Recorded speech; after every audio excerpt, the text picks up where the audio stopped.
देश के 5 राज्यों राजस्थान, मध्य प्रदेश, मिजोरम, तेलंगाना और छत्तीसगढ़ में विधानसभा चुनाव होने वाले हैं। लेकिन क्या आपको पता है कि इस चुनाव की शुरुआत भारत में सबसे पहले कैसे हुई? तो चलिए जानते हैं विस्तार से। आजाद भारत के पहले आम चुनाव 25 अक्टूबर 1951 और 21 फरवरी 1952 के बीच हुए। यह बहुत बड़ा आयोजन था जिसमें दुनिया की आबादी का करीब 17% हिस्सा मतदान करने वाला था।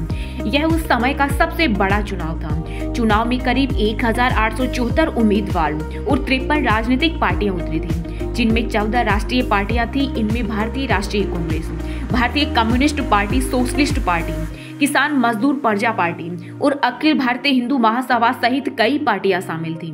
इन पार्टियों ने 489 सीटों पर चुनाव लड़े थे।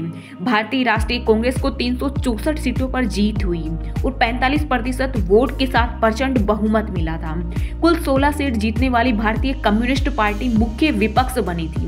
पंडित जवाहरलाल नेहरू आजाद भारत के लोकतांत्रिक रूप से चुने गए पहले प्रधानमंत्री बने। भारत आजाद तो 15 अगस्त 1947 को हो गया था, लेकिन पहले चुनाव 1951 में हो पाए।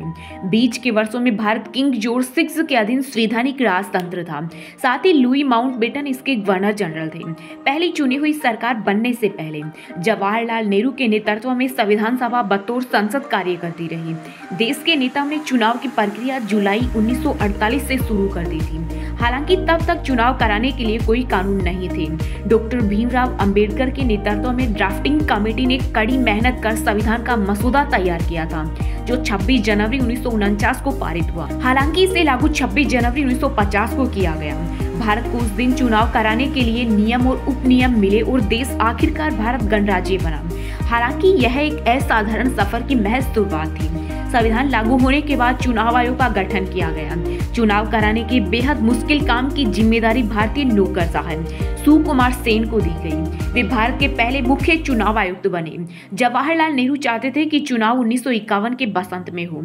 उनकी इस जल्दबाजी को समझा जा सकता था, क्योंकि भारत लोकतंत्र की जिस नई सुबह का 3 सालों से इंतजार कर रहा था, उसकी आखिरकार शुरुआत हो गई थी। हालांकि मुक्त, निष्पक्ष और पारदर्शी तरीके से इतने बड़े पैमाने पर चुनाव कराना कोई आसान काम नहीं था। इससे एक बड़ी चुनौती थी भारत की आबादी, जो उस समय 36 करोड़ थी। संविधान के लागू होने पर भारत ने वोट डालने के लिए उसी उम्र को योग्य माना, जो तब दुनिया भर में अपनाई जा चुकी थी। इससे 21 साल से ज्यादा उम्र वाले 17.3 करोड़ लोग वोट डालने के लिए योग्य हो गए। जनगणना के आंकड़ों के आधार पर संसदीय निर्वाचन क्षेत्र तय किए जाने थे, जो 1951 में हो पाया। फिर देश की ज्यादातर अशिक्षित आबादी के लिए पार्टी के चुनाव चिन्ह डिजाइन करने, मतपत्र और मतदान पेटी बनाने से जुड़ी समस्याएं थी। मतदान केंद्र बनाए जाने थे। साथ ही यह पक्का करना था कि केंद्रों के बीच सही दूरी हो। मतदान अधिकारियों को नियुक्त कर प्रशिक्षण देना भी जरूरी था। इन चुनौतियों के बीच एक और मुश्किल सामने आई।